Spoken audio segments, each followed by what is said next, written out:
What is up, niggardly folk? But that's going to get me a lot of laughs, folks at YouTube. So, one belief that I would say is a deeply held conviction, a deeply held principle of mine, and this is going to be a controversial take, but I think it's true. I think anyone should be able to commit suicide at any time they want, and I think it should be painless. It should be pain-free. It should be something beautiful, because we ascribe so much value to our inauguration to this world, being plucked out of blissful non-existence into writhing flesh that has to strive to thrive and survive and all this stuff that makes life not always such a bundle of fun. And I think you should be able to stop the ride at any time, but it should be able to that's that Futurama episode where there's this suicide booth. I think it's like one of the first episodes. You go in and it's like peaceful death, and then it's like long drawn out torturous execution. Scratch the latter. The former should be available to people anytime, and the stigma around it should be completely removed. I don't think it will ever be fully removed because it is hardwired, not just in our cultural zeitgeist, because of all the religious doctrines that have informed generations preceding us, sowing this idea that killing yourself is the worst thing you could do, the big sin that is essentially making a mockery of the gift of life which God endowed upon you. And it's funny that the Catholic Church just happened to make suicide this cardinal sin around the time Dante's Inferno was published, and Dante's Inferno just happened to bear a lot of resemblance to the notions of hell which followed when the Catholic Church said, oh yeah, there's this little thing that's not really mentioned in the Bible much, but it's called hell, and especially if you kill yourself, you're going there, and this is what it looks like: fire and brimstone, baby. In my opinion, that was the Catholic Church usurping the epic poem and its many layers, for greed, gluttony, envy, and deeper and deeper it goes. Dante's Inferno was written by a guy who really disliked the people who threw him out of his village. He really disliked the current pope, and so he decided that he would determine the worst ways he could imagine these people dying, and so thus were the seeds that bore the fruit of his epic poems. No one really talks about purgatorium, or I think there's 3: purgatorium, and then the one about heaven. Let me just check this really quick.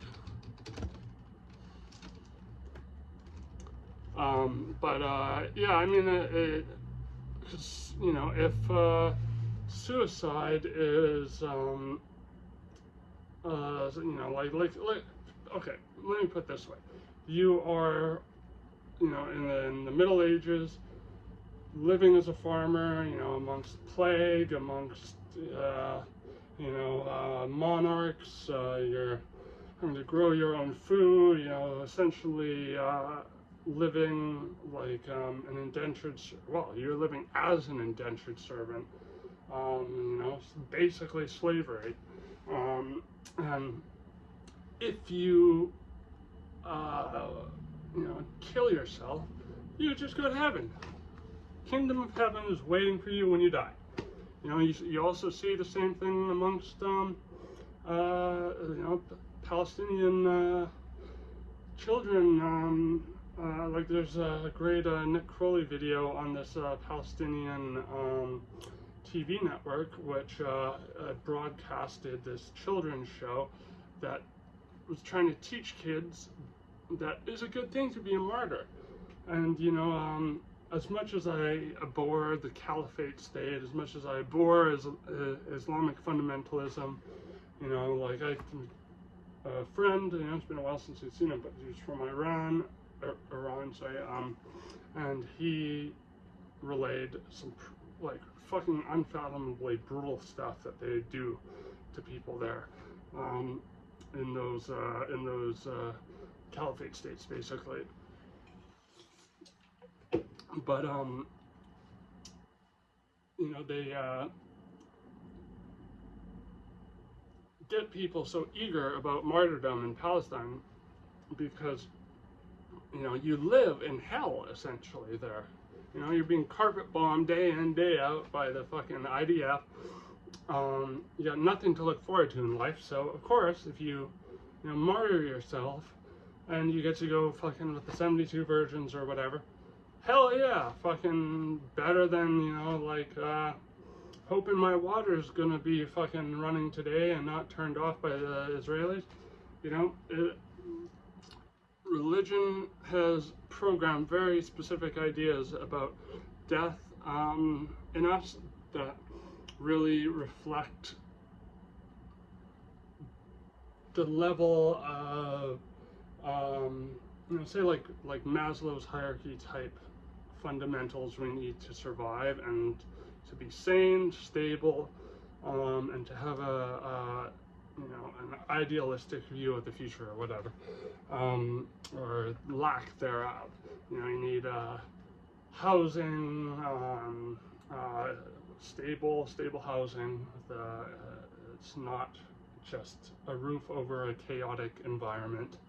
You know, you need food and you need all this, but you know, for a lot of people like myself, you know, we have chronic afflictions, or just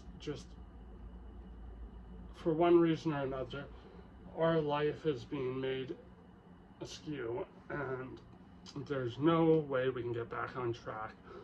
And I think since we never asked for life, we shouldn't be forced to live it to the bitter fucking end. Now, my country did something that I initially was very proud of. We made it legal for people to achieve euthanasia under, you know, various circumstances. You know, say you have MS or whatever, you know, your life isn't going to get better. You're going to deteriorate. You're going to watch yourself deteriorate. Your family's going to have to, you know, pick up the slack for what you will be increasingly unable to do. And it makes sense. It just makes sense. And, you know, euthanasia has been like a very hot button issue for a long time. I think it's like, I don't see the controversy in making it legal for everyone. I don't care what the circumstances are. I don't care if it's like there's, you know, for example, a YouTube documentary many of you may have seen. It's very short, but this 24-year-old woman in I believe it's Belgium.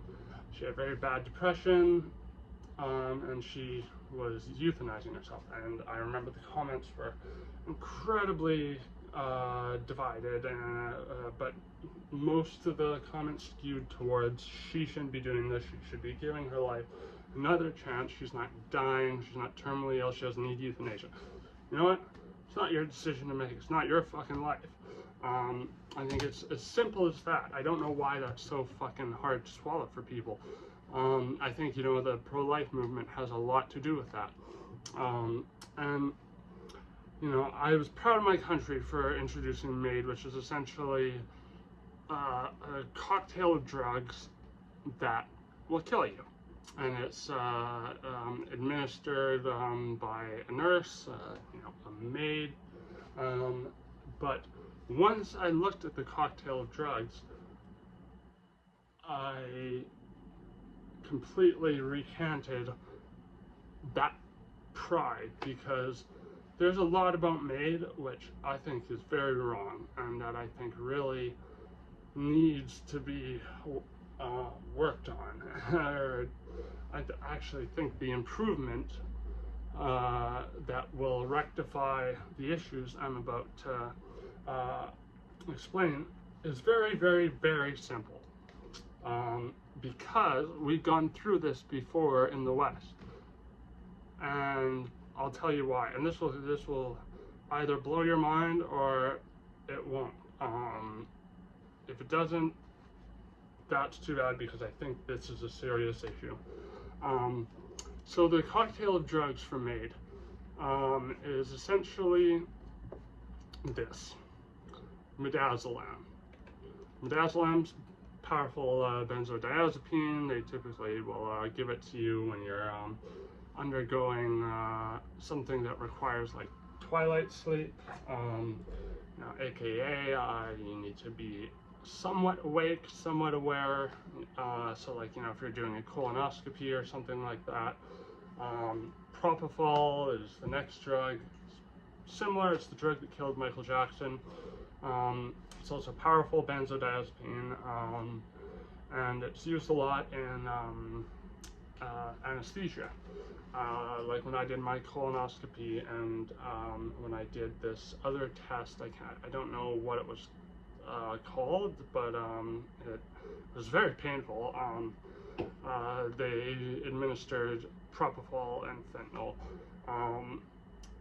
And I think I told the horror of my colonoscopy, because they didn't administer enough propofol and fentanyl, because being on methadone and Valium, there's cross tolerance between those drugs. And when I did the colonoscopy, they just gave me the regular amount that they would administer to someone without tolerance, and I didn't. So needless to say, I was not in a twilight sleep. I was wide fucking awake, and it was very much like getting an anal probe. Fucking awful. And the last drug they use is rocuronium.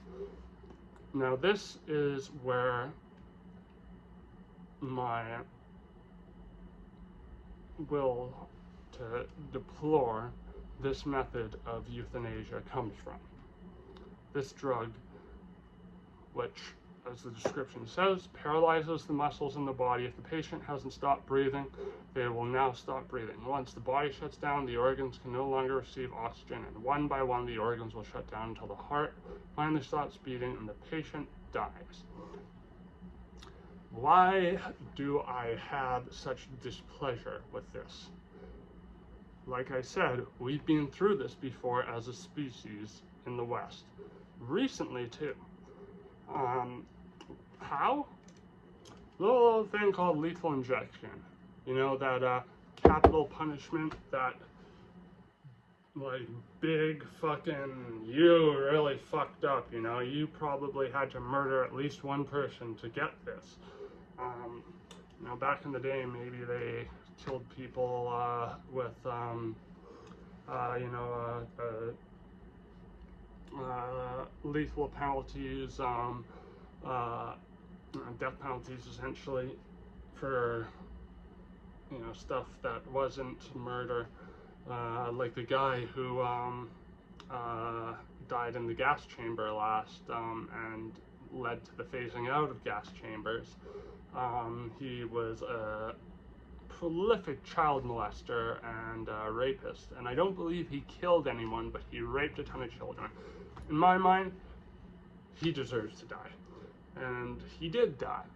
But how he died was stupid fuck, tried to hold his breath, and he started freaking out and slamming his head against the back of this big metal bar and killed himself that way ultimately. You know what, in my opinion, that, like, you're not gonna cheat the fucking death penalty when you're in the gas chamber. I'm sorry, I have no sympathy for that motherfucker. Especially, you know, the child molester. Just zero sympathy. I'm sorry. Deserve to die. You know, you ruin a life for a wee bit of gratification. And I think, you know, that makes it an eye for an eye type situation. But in any case, I digress. After that, lethal injection became the prime means of, you know, taking the life of, you know, someone on trial for this or that, you know, serious matter typically. And, you know, the death penalty ain't what it used to be. It, you know, is something that is very rarely actually doled out because, you know, the stays, the appeals, they typically take, excuse me, a long time to exhaust. But in the few cases, relatively few, most people on death row die of natural causes because of how long that the appeal process takes. Until they're all exhausted. I think they're allowed like 16 appeals, stays or something. Well, I don't know how many stays of execution they're afforded, but it's probably, you know, what ascertains that is probably the respective to the individual case. But when it came to lethal injection, it was a 3-drug cocktail. So they would use midazolam, and then they would use prochronium bromide. And that, let me read you what prochronium bromide does to the human body. Because there is a little bit of history here, but here's from the National Institute of Medicine. Prochronium bromide is a non-depolarizing muscle relaxant approved to induce skeletal muscle relaxation during anesthesia and to facilitate the management of patients undergoing mechanical ventilation. The use of prochronium bromide during surgery led to the appreciation that it has advantages over other drugs used for muscle relaxation. Patients in whom prochronium bromide, pancuronium bromide is a value are hypoxic patients, and, you know, basically it's synonymous to the drug that is used in our MAID cocktail. So essentially, like, chromium is essentially the same thing. Like, what are the differences between pancuronium and chromium? Rocuronium. Jesus Christ.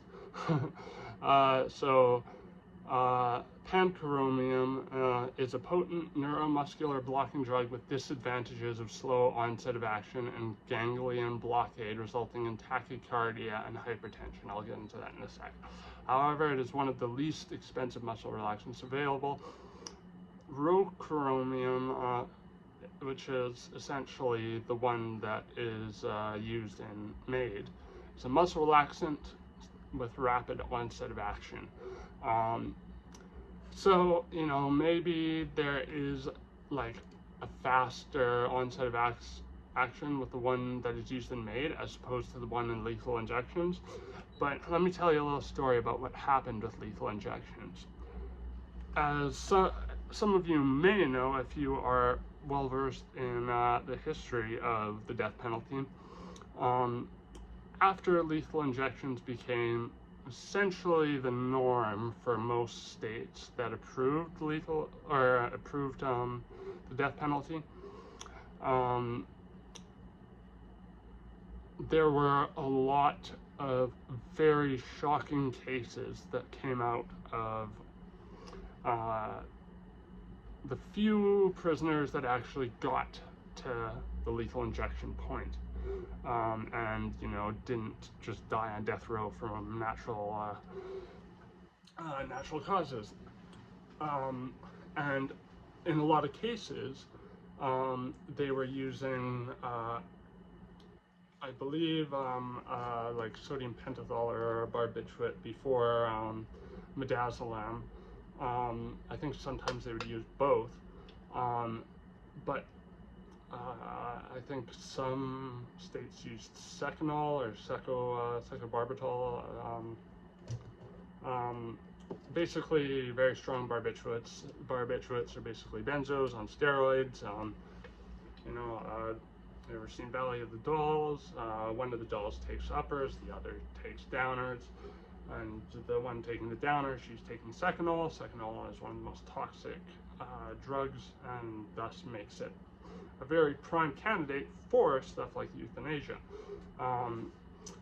But the thing is, there were a lot of botched lethal injection cases, because what essentially was supposed to happen was that first they were going to be given the sedative, so either midazolam or barbiturate. For a long time, I believe it was just the barbiturate, and either due to misplaced needles, leading to injection going into the dermis as opposed to into a vein, and then or just some sort of fuck up happened, like they didn't get enough of the sedative drug and they weren't knocked out before the muscle relaxant was administered. Now here's the thing about these muscle relaxants, these pancuronium, reucromiums. If you are administered these while you're awake, it is something that will lead to an agonizing death, especially in the doses that are given in lethal injection cases. And how I've heard in various articles on botched lethal injection cases, how I've heard what people witnessed as they were watching, this person die who maybe, murdered their family members, or maybe as a journalist watching them die. What happened basically was that they would be lying on the lethal injection slab, and because the thing is, it does paralyze your muscles, but it also causes extreme pain throughout your entire body. And like essentially they would do that, and then they would, just to make sure that they're dead, they would administer an agent that stops the heart. But if they, if their system wasn't, running the drugs chronologically, or whatever the case, the person was stuck in the state of paralysis but awake. What they would typically do is lie there and go,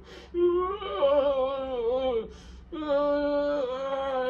like they'd be spitting, and like that, because it's agonizing. And as someone who suffers from sleep paralysis, I gotta tell you, that is one of the worst nightmares I can imagine when it comes to dying. Like, I almost take drowning over that. Because your heart will stop eventually with a toxic amount of this drug, but it will happen after your respiratory,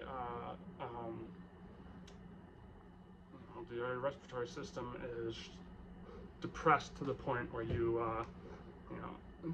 suffocate and you die. So, these people, heinous monsters though they may be, seem to suffer in such an extreme way, to such an extreme extent, that it made the punishment like traumatic to the people who watched it, and they saw it as disproportionate amounts of suffering to the suffering they caused, which is saying a lot, because to get on death row and to be executed, you had to do some pretty vile shit, I would think. And so this led to a complete reform of lethal injection, but not for the reasons you may think, is because I believe, Swedish manufacturer of the barbiturate they were using before, which I believe was sodium pentothal for the most part. Let me just double check here.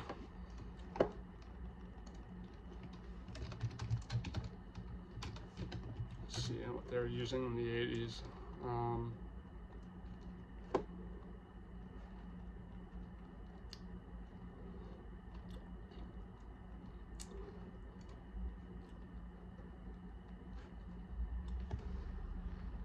Yeah, so like basically, yeah, I'm just looking at the Wikipedia page here.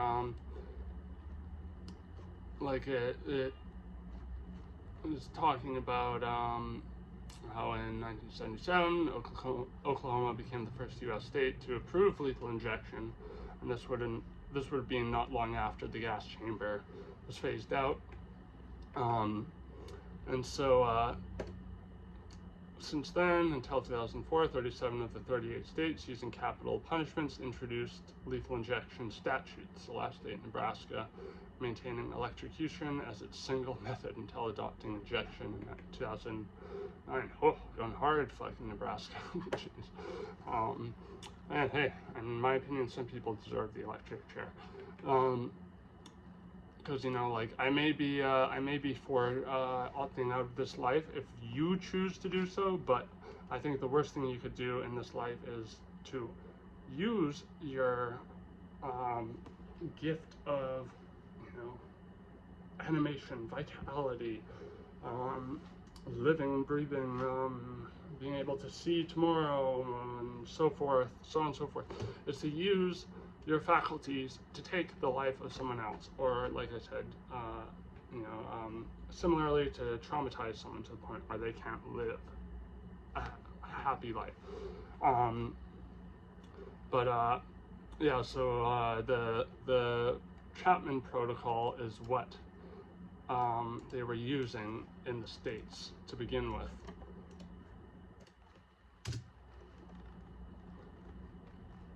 Yeah, and when I search it up, like, this is what greets me. Lethal injection creator J. Chapman on botched executions. Recipe for disaster, the difficulties of concocting a lethal injection. I mean, if my memory serves, basically what happened is, sodium thiopental, that was what was used at the time, not midazolam. And this would have been before benzodiazepines really were started to replace barbiturates or barbiturate-like drugs like Quaaludes. So if my memory serves right, what happened was that, you know, there was no purpose for sodium thiopental outside of lethal injection, and it was a Swiss manufacturer, and they heard about all these botched injections or series of injections, and they boycotted them and refused to actually ship the drug over to them. And so the 3-drug combination, sodium thiopental, panchronium bromide, and potassium chloride,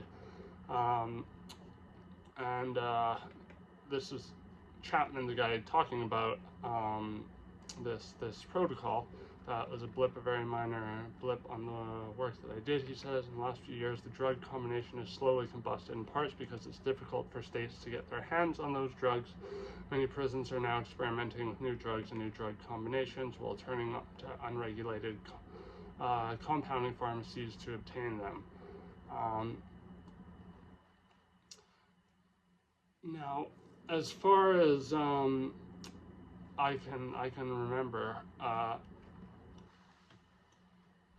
what they did when they reformed, like from what I'm reading now, or what I read at the very beginning, this concoction of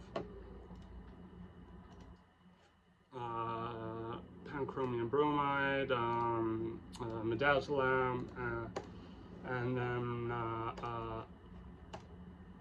the what is it, potassium chloride or something. Oh yeah, there you go. Yeah, so that's what it says is the protocol used now, and that is essentially the same protocol used for MAID.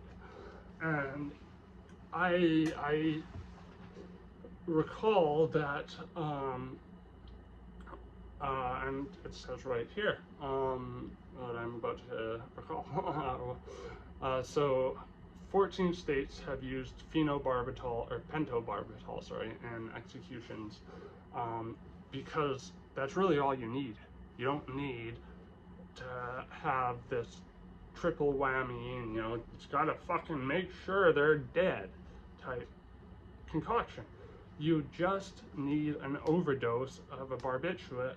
I mean, it doesn't have to be a barbiturate. It could be a benzodiazepine like propofol or midazolam, but ideally, fentanyl as well. It says Nebraska uses fentanyl now.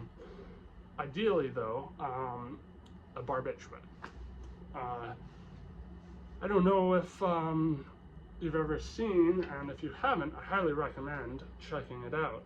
Phenomenal documentary by the late great sci-fi fantasy author Terry Pratchett, who was very, very tragically diagnosed with early onset Alzheimer's, and he proceeded to make 2 documentaries for BBC. One on Alzheimer's, which is it's a great documentary, very sad. There's this woman who has had to, stop her career to take care of her father who got early onset Alzheimer's, and this poor woman is just like she admits at one point that she wishes some nights when they go to sleep that he just wouldn't wake up. Like, he was so far gone when he would walk out into the rain staining his jackets and his shirt would make him freak out because he would think these stains were never coming out. Yeah, very, very tragic. And Terry Pratchett actually died of early onset Alzheimer's, which is very rare. And early onset Alzheimer's is, an exemplary reason of why euthanasia should exist and be available to those who need it. Or, as I said, in my opinion, those who want it as well. But at the very least, to those who need it. Because Terry Pratchett is I think he's the only person I can think of that has died of early onset Alzheimer's. Usually what happens is Alzheimer's keeps going, until eventually that person dies of something unrelated to the Alzheimer's. So they just lose their minds more and more and more. Fucking awful, awful, awful, awful. And the second documentary he made was essentially about euthanasia, because he was considering it and he wanted to learn more. And at that time, euthanasia was only legal in Switzerland, I believe it was. It was either Switzerland or Sweden he went to. He followed this rich British man who didn't have any kids. He just had a kind of trophy wife, sort of thing. But, you could tell they were very, very much in love, him and his wife. and he was diagnosed with MS. He wasn't symptomatic yet, but he would be in about 6 months, according to the doctor. So he did not want his wife to have to live out the rest of her days, cleaning out his diapers and shit. I think that's incredibly noble. You may not agree, but I think that is beyond brave and beyond humble. He actually agreed to be on camera and, show himself going through this process of euthanasia. And essentially, euthanasia, even in Sweden, Switzerland, it's still dicey. You still have to be the person to ingest the drug. It has to be up to you. And they gave him, I believe,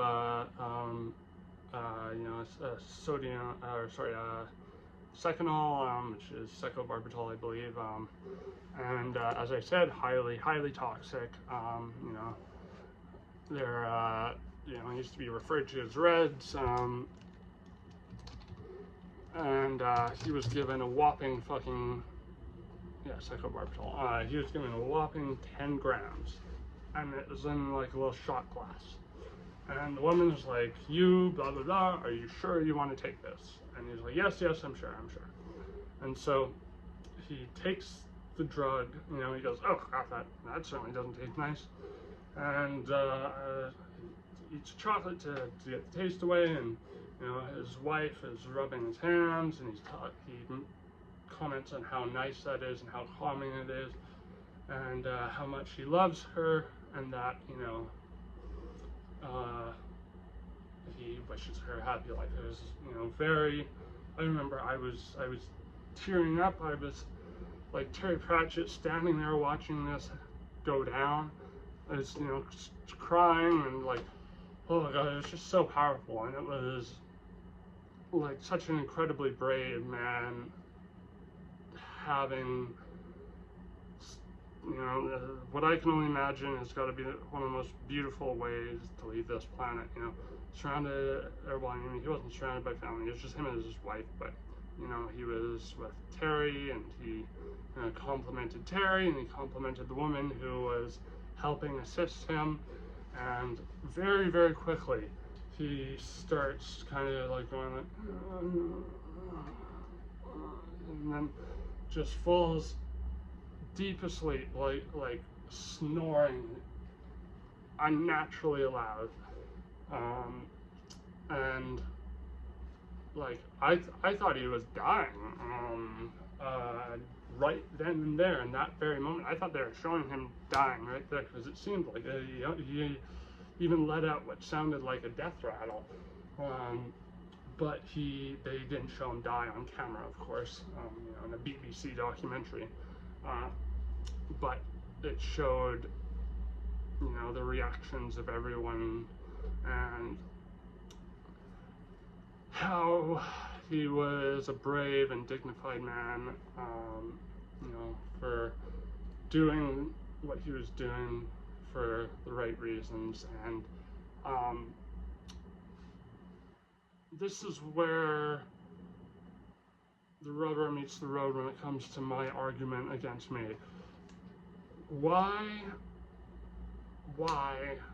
use a cocktail of drugs when, like with my botched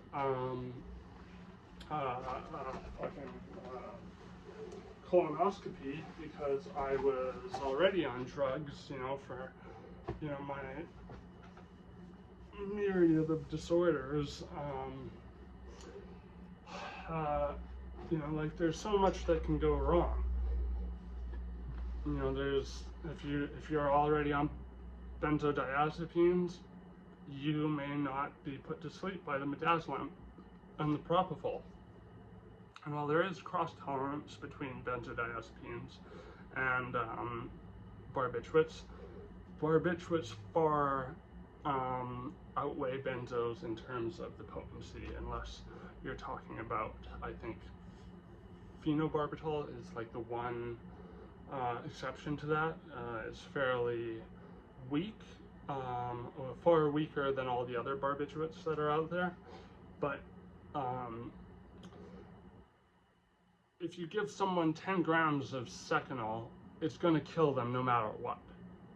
And they just would take it orally. That's all they have to do. And the thing is, you know, it is unbelievable to me that, you know, in the States, people who are undergoing euthanasia still have to, you know, take the path of like Doug Stanhope's mom, where they just have to hope that their doctor is going to be a sympathetic person who will not have conflicting ideologies, you know, like being a pro-life doctor or whatever, or, you know, a doctor that thinks, you know, they're not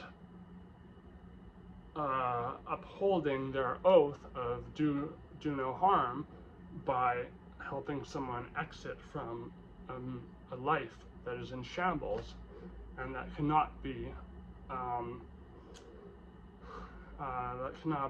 remediated by physio or medication or anything like that. You know, you gotta hope to hope, and you know, like Doug Stanhope, his mother, Doug Stanhope, great comedian, wrote a great book called Digging Up Mother, and it's, you know, this is very much in keeping with his character. They had a euthanasia party because the doctor did what a lot of doctors do in the States, because euthanasia is illegal and it's a very hot button issue. You know, like it's like abortion. You know, life is so sacred, it's so valuable. We have to do everything we can to make sure that it holds on to the bitter end. And you know, it doesn't matter if the person's suffering outweighs their, you know, their pleasant memories to the point where they can't even see their life as a good thing anymore. It doesn't matter. We gotta hold them out in this awful state for as long as possible so they can just agonize till the very end. I think that's just fucking cruel. And doctors know it. That's why they do what they did with Doug Stanhope's mom, which is, okay, there's nothing left we can do. You have lung cancer in both your lungs. You know, you're on your way out. It's going to be awful if you go just naturally let the cancer eat you alive, essentially. So here's what I'm going to do. You're already prescribed morphine for the pain. I'm going to give you a 3-week supply of your current dose. A 3-week supply, hypothetically speaking, is enough to kill you if you are to take it in one night. So I'm just going to do that. That's what doctors typically will do in the States. It's not like euthanasia isn't a thing there. It's not like like Jack Kevorkian existed and, you know, helped a couple people kill themselves at their own hand. You know, Jack Kevorkian, as some of you may know, is a cultural figure who caused a lot of controversy and outrage because he didn't want people to suffer who had, you know, debilitating disorders like MS. You know, if they wanted to go, he wanted to help, but it was illegal to administer the drugs himself. So what he did is he rigged up a machine, and you know, he had to be very secretive about it. And he rigged this up in like a BMW fucking hippie van, essentially. He'd bring the patients to this park, and they would press the button. You know, I think there were a lot of cases where he pressed the button but just said they did, because, you know, so many of the patients didn't have dexterity at all. They couldn't work a button even. They were so fucking debilitated and far gone because of their disorders. And yeah, so he became someone that America just loved to hate. And because he is who he is, and he's this kooky character who just has to be big, loud, and proud about fucking everything he does, he stupidly went on live TV and went, look at this, syringe full of morphine, I'm administering this myself. Well, they sent him to jail for 18 years. And then he came out and ran for president. Fucking a crazy old coot. But I mean, I gotta say, my fucking mad admiration to the dude. He completely wrecked his career. You know, fucking spent the last, like, you know, fucking quarter, third of his life, whatever, in prison, to raise awareness for, you know, euthanasia. You know, as misguided as that may have been, I still fucking admire the dude. You know, there's a really phenomenal documentary, essay.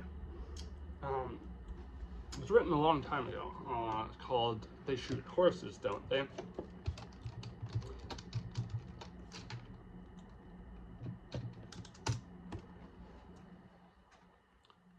I was actually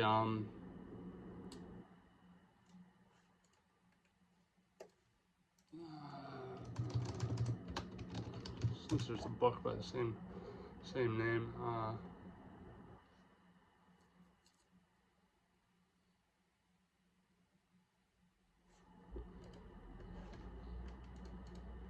2 seconds.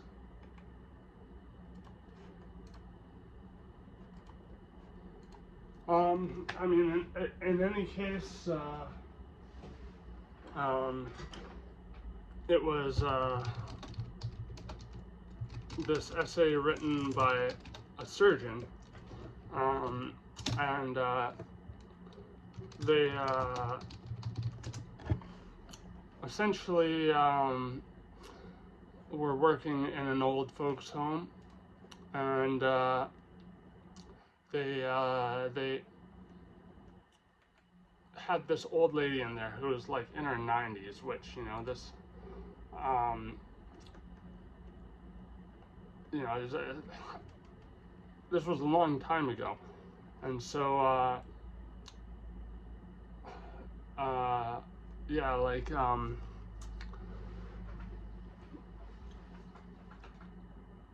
90 is a long time to live today, let alone say like 100 years ago. And basically this surgeon, he saw it as his duty and doing no harm to resuscitate this old lady who kept dying. And so finally she says to him, you know, why are you such a monster? Why do you keep bringing me back to life?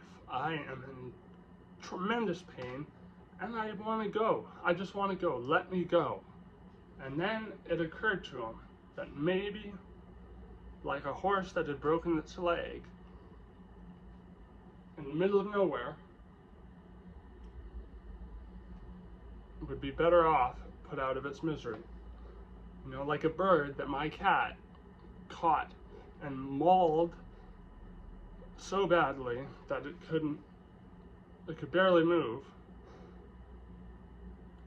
And, you know, I had to put it out of its misery because it was only the right thing. It was the right thing to do. As much as it fucking, as awful as it made me feel, it was the right thing to do. And so the conclusion was this surgeon realizing that you are doing harm by perpetuating someone's anguish and agony. And so if someone is, you know, either terminally ill in Canada and sane, you have to be sane, that's the thing. You can't get MAID in Canada unless you have no fucking clinical diagnoses that could cloud your cognition or judgment.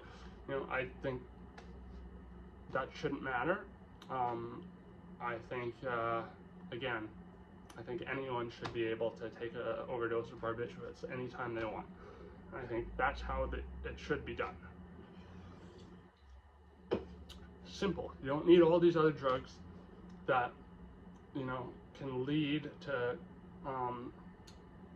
people essentially waking up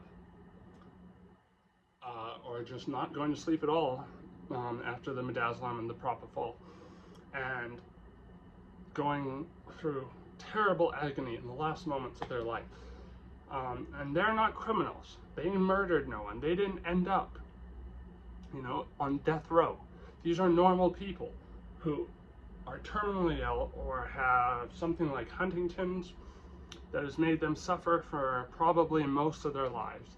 So why do I ask? Do I scream? Would you punctuate someone's life with the possibility of agonizing pain before they go? Why? Especially when there is a single, there's a whole class of drugs with barbiturates. Just a single large dose will lights out. And if they don't give them enough, somehow, if 10 grams of seconol isn't enough, somehow, the only adverse effect will be that they might still kind of have a faint heartbeat or whatever, and so they would maybe need a shot in the arm or whatever, or to the vein, with additional barbiturates, finish them off. But I don't think they would, after like a whopping dose of like 10 grams seconol, I don't think they would survive that, regardless of who they are. Maybe if they have some sort of renal failure, in which case they're probably on their way out anyways, or some sort of renal condition that makes their kidneys, or maybe their liver doesn't process orally ingested drugs very well, which I would still be skeptical about that being the case, because Dignitas, the Swedish company featured in that Terry Pratchett documentary, well, they've been using the same one drug, orally administered by the patient themselves, and they don't seem to have had any problems with it as far as I can tell. And if there was, I'm sure the press would have jumped all over it, because the press love nothing more than controversy surrounding such delicate issues,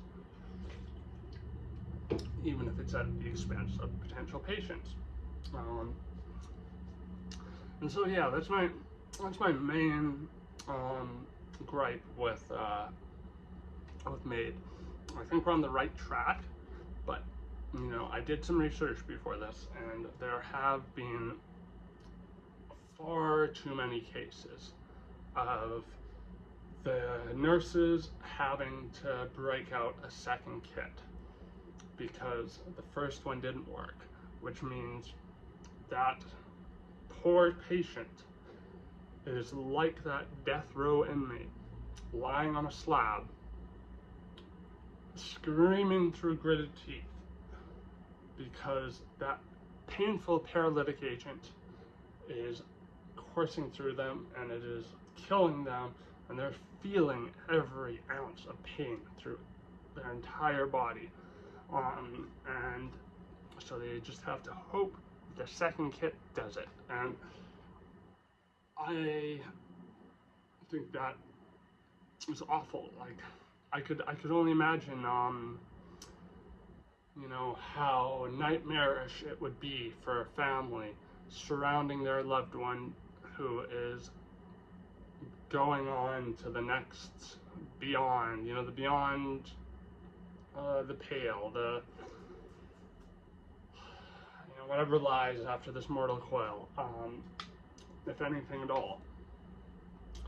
They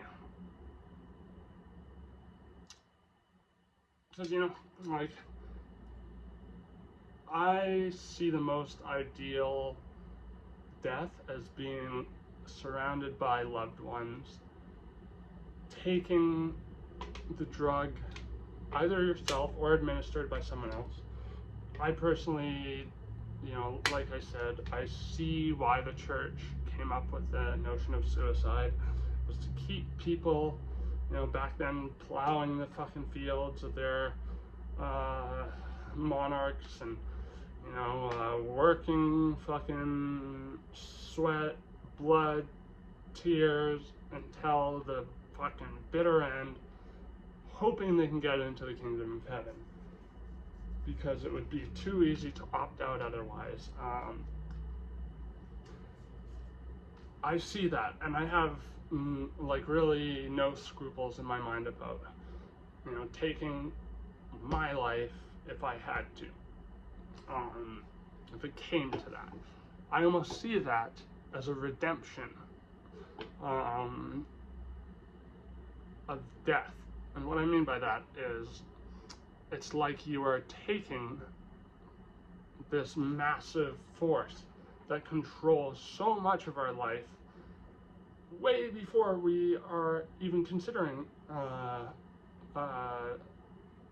know, our final days, you know, or before we're diagnosed with anything terminal or anything. Like, death still, because it's such a powerful existential force, you know, it makes so many of us waste our lives, fritter away our days worrying about the next thing that can kill us. And that is how death, in my opinion, really whittles away us as human beings.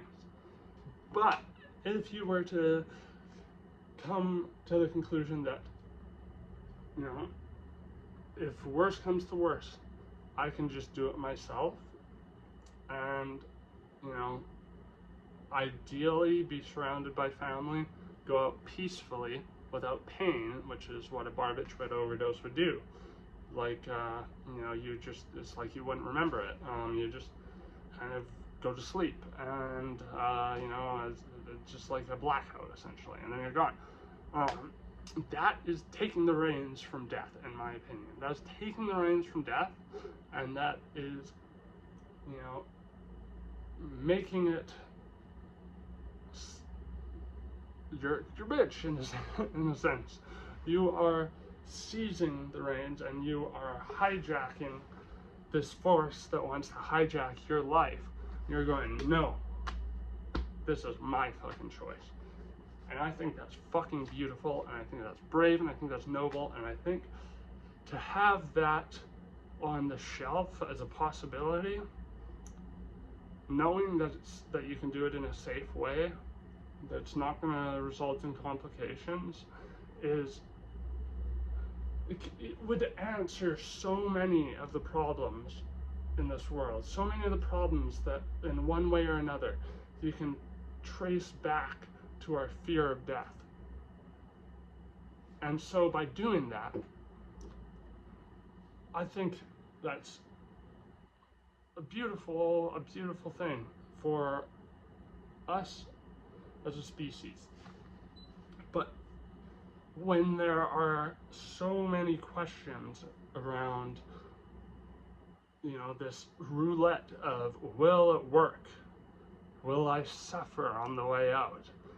That is starting to fall closer to the camp of what the disease is doing to you. You know, like, will the disease make me suffer if I die from the disease? You know, it is adding more unpredictable factors that really don't need to be there. So, you know, for that reason, I take issue with the current formula for MAID. But the fix is simple. It is the same fix that they did with the lethal injection. Like I said, you know, they pretty much use a barbiturate overdose or a fentanyl overdose for convicts now who have killed people. I think you have to take a life to end up on death row now. And, you know, we have no scruples with saying, isn't it awful when an innocent person is put to death? Because it is. So why don't we have that same vigor, that same passion towards people who are innocent and guilty of nothing more than wanting their suffering to stop? Wanting to take death into their own hands and to make it into something that is theirs, and not just, you know, them falling to, you know, being sucked into the undertow of, you know, chaos, lethality, of, you know, here's the thing. You know, human beings have had to die the old-fashioned way of natural causes for a long, long time. We don't have to do that anymore. We don't have to die of natural causes anymore. So I don't fucking know why we keep up this fucking charade where we cling on to just the bullshit notion that you are being a coward if you opt out of this life early, any earlier than nature will allow, and you are, you know, not being, in my opinion, is a brave, extremely brave individual, because, you know, to take your own life, even if it's for the purpose of euthanasia, is something that, even if you're willing to do, you have to surpass all your fucking biological features that, more than anything, exist to keep you alive. You have to surpass all of that in order to be able to kill yourself. Like, you know, I have admitted this on this channel that I tried to take my life, and I was misdiagnosed with Huntington's. And I remember the suicidal ideations that I had. I've never had suicidal ideations except for that 6 months. And that 6 months, I couldn't think about anything other than how could I most peacefully achieve death. I even almost spent $750 to what was most likely a fucking scam organization that said they would send me powdered barbiturate. You know, I was looking into the notion of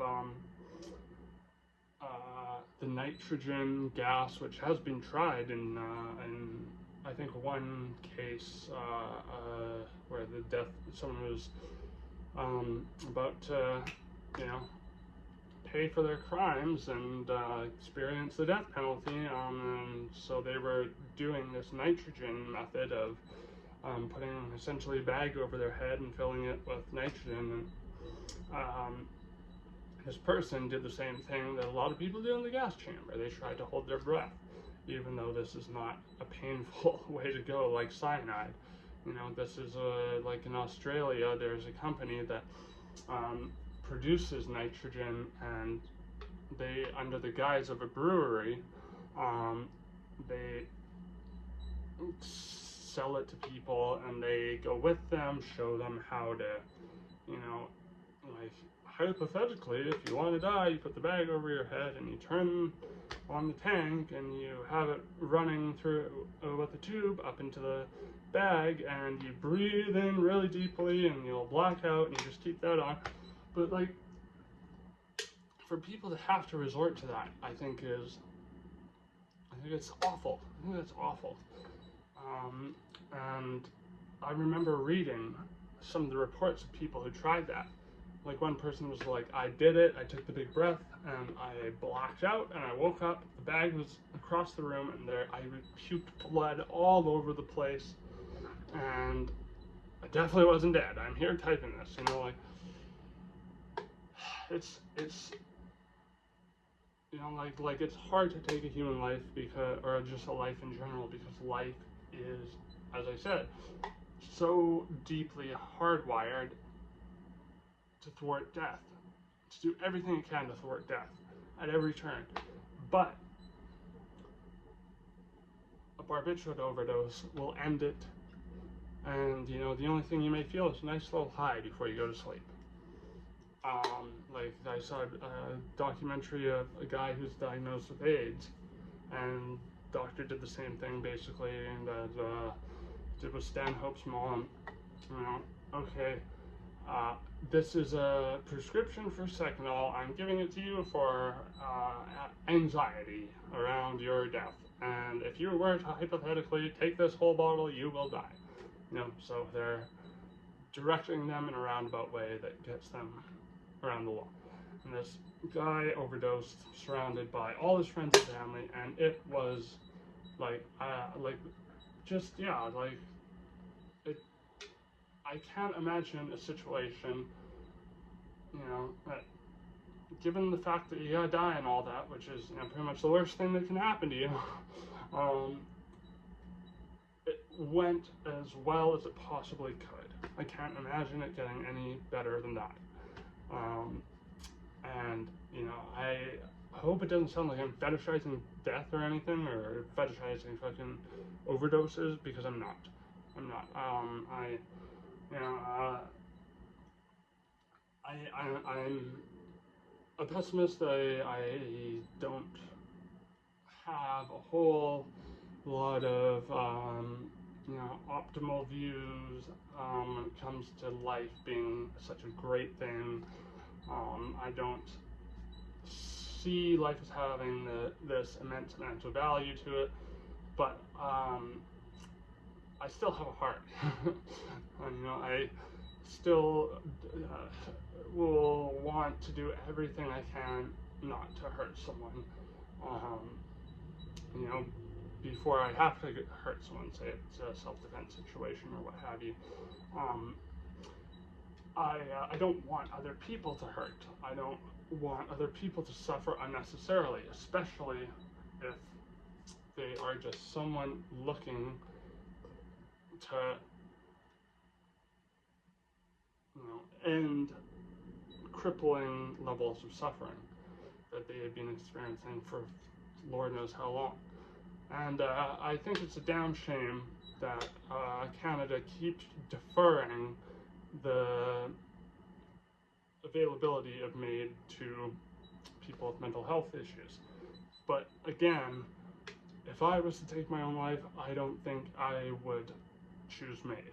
I don't think with the current cocktail of drugs, it would be effective for me.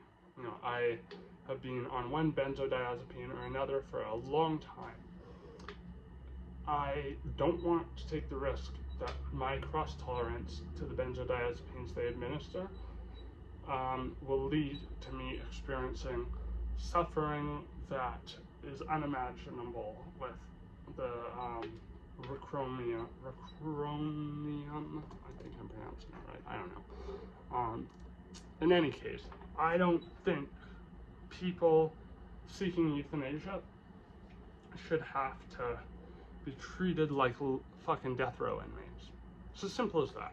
My argument is that fucking simple. Anyways, that's all I've got to say. I just wanted to voice that. I've had this belief for a long time, but because I figured it would be a touchy subject, I never decided to expound upon it. But here I am, there it is. If you want to debate me, let's talk. Let's have a civil fucking debate around this. If you want to discuss the issue with me, discuss it with me. If you want to kill yourself, I'm not going to give you advice on doing so, okay? I'm sorry. That's I may be a pessimist, but I care about other people, believe it or not. So I'm not going to advise anyone on how to kill themselves, and I certainly don't want anyone developing suicidal ideations like what I experienced, because it was awful. it was awful. It was like a mind virus. I couldn't think about anything. Like even if I had a thought that seemed like it was finally going in a direction other than how do I end myself before this awful disease takes away my capacity to do so. Like it would infect every outgoing thought and bring it back into, okay, how do I stop my life before this disease takes my ability to do so? Like, that's not what I want to promote. What I want to promote is hopefully legislation that will lead to just more effective means of euthanasia. Because, you know, Dignitas, the first place that did it open to the public, well, I mean, if you could pay the $10,000 charge to get treatment from them, the place in Switzerland or Sweden, I think it's Switzerland, but I could be wrong about that. It's been a long time since I've seen that documentary by Terry Pratchett, which, by the way, I highly recommend both of those documentaries by Terry Pratchett. Phenomenal, highly informative, very powerful. They had it right, and it was just an oral formula. You don't have to do injections or anything. So, yeah, my question is, why is it not that simple? It, you know, probably comes down to you know, pharmaceutical capital, you know, clashing swords and going, no, no, no, no, no, we want our drug, TBDs, we want our drug. You know, we want the profits from, you know, what should be giving people peace. It's the nature of things sometimes. You know, could be worse, I suppose. In Soviet Russia, you want to opt out of fucking life, you just piss off the authorities enough, and they'll fucking balance the state fucking budget with a bullet, you know. Balance your problem too with that same bullet, and it will cost them nothing to do. But you know, at this point, I would almost say, hey, give me the bullet instead of the fucking cocktail, which could potentially paralyze me painfully, and you know, like, cause I don't want to fucking die in like nightmare mode, tear, sleep paralysis, fucking, no thank you. No thank you. I don't want my muscles to be agonizingly fucking seizing and losing the ability to fucking, for me to move them, and I just suffocate, and you know, like, no thanks, no thanks. I will opt out of that. But I hope my country is able to take a bow and go, okay, this was not the best means of doing this. Our heart was in the right place. I'm gonna step back. Let actual experts determine things, not prophets, not ethics professionals who know the right way to exterminate a life without undue complication. Terminate. I'm gonna say terminate because exterminate sounds a little Third Reich-ish. You know.